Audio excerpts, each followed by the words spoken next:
এখানে কিছু উপকরণ রেখেছি যেগুলো দিয়ে আমি বিরিয়ানি রান্না করব। আলুগুলো কেটে রেখেছি, পেঁয়াজগুলো কুচি করে রেখেছি, আর চালটা সুন্দর করে ধুয়ে পানি ঝরিয়ে রেখেছি। মুরগিটা সুন্দর করে কেটে পিস পিস করে পানি ঝরিয়ে নিলাম। বিরিয়ানিটা আমি রান্না করব রাঁধুনি বিরিয়ানি মশলা দিয়ে। খুব দ্রুত কিভাবে রান্না করা যায় সেটাই আমি করব। তো কাজটা শুরু করে দিলাম। প্রথমে কড়াইয়ের মধ্যে কিছু তেল দিয়ে দিলাম, তারপর আমি কড়াইয়ের মধ্যে সুন্দর করে পিস পিস করা মাংসগুলো ভেজে নিব। তো আসসালামু আলাইকুম বন্ধুরা, সবাই কেমন আছেন? আমি আজকে বিরিয়ানি রান্না করব আর আপনাদের সাথে গল্প করব।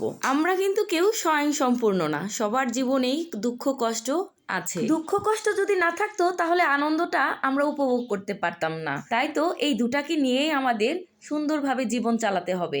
চলুন রান্না দিয়ে ঘুরে আসি। প্রথমে আমি মাংসটা সুন্দরভাবে তেলে ভেজে নিয়েছি, তারপর আলুটা আর মাংসটা একসাথে ভাজি করলাম যাতে আমার সময়টা বেঁচে যায়। তারপর দিয়ে দিলাম পেঁয়াজ। পেঁয়াজটা আগে দেইনি কারণ পেঁয়াজটা লেগে লেগে যায়। আর বন্ধুরা, আমি কিন্তু বিরিয়ানিটা রান্না করব রাঁধুনি বিরিয়ানি মশলা দিয়ে, কারণ এটা দিয়ে রান্না করলে রান্নাও সহজ হয় এবং খেতেও অনেক মজা হয়। যাই হোক, এদিকে আমার রান্নাটা হতে থাক, আমি আপনাদের সাথে আবার কিছুক্ষণ গল্প করে যাই। আমাদের ব্যক্তিগত জীবনে, পারিবারিক জীবনে কত সমস্যা নাই থাকে, কিন্তু আমাদের ধৈর্য ধরতে হবে।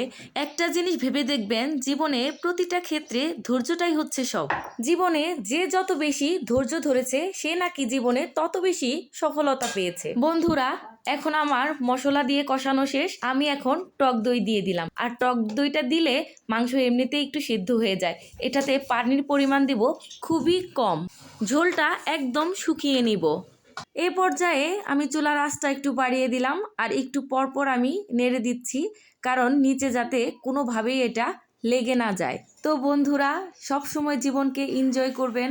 আমাদের খুব ছোট্ট একটি জীবন, এই জীবনের প্রতিটা মুহূর্তই আমাদের খুবই মূল্যবান। আমাদের জীবনের ছোট বড় আনন্দ আমরা যেভাবে উপভোগ করব, সেরকম কোনো দুঃখ কষ্ট আসলেও সেগুলো আমরা সুন্দরভাবে সমাধান করে নিয়ে জীবনে সুন্দরভাবে চলার চেষ্টা করব। জীবন তো একটাই, কোনোভাবে একে বৃথা যেতে দেওয়া যাবে না। আমি খুব তাড়াতাড়ি রান্নাটা করার জন্য রাইস কুকারে পোলাওটা বসিয়ে দিয়েছিলাম। রাইস কুকারে প্রথমে আমি পেঁয়াজটা সুন্দরভাবে ভেজে তারপর চালটা দিয়েছি। চালটাও আমি সুন্দরভাবে ভেজে নিয়েছি, কারণ চালটা সুন্দরভাবে ভাজা হলেই পোলাওটা ঝরঝরা হবে। তারপর আমি পানি দিয়ে ঢাকনা দিয়ে ঢেকে দিলাম। এই তো পোলাওটা হয়ে গেছে। আমি এখন পোলাওর মধ্যে মাংসটা আর আলুটা আমি উঠিয়ে নিয়েছিলাম আগেই, এখন আলুটা দিয়ে সুন্দরভাবে মিশিয়ে নিব। আমার প্রিয় বন্ধুরা, আমার বিরিয়ানি রান্না শেষ। আপনাদের সাথে গল্প করতে করতে আপনারা আমার ভিডিওটা অবশ্যই দেখবেন এবং একটি লাইক এবং কমেন্টস করে আমার পাশে থাকবেন। সবশেষে আমি কিছু কাঁচামরিচ বিরিয়ানির মধ্যে দিয়ে দিচ্ছি। ওকে, সবাই ভালো থাকবেন। আল্লাহ হাফেজ।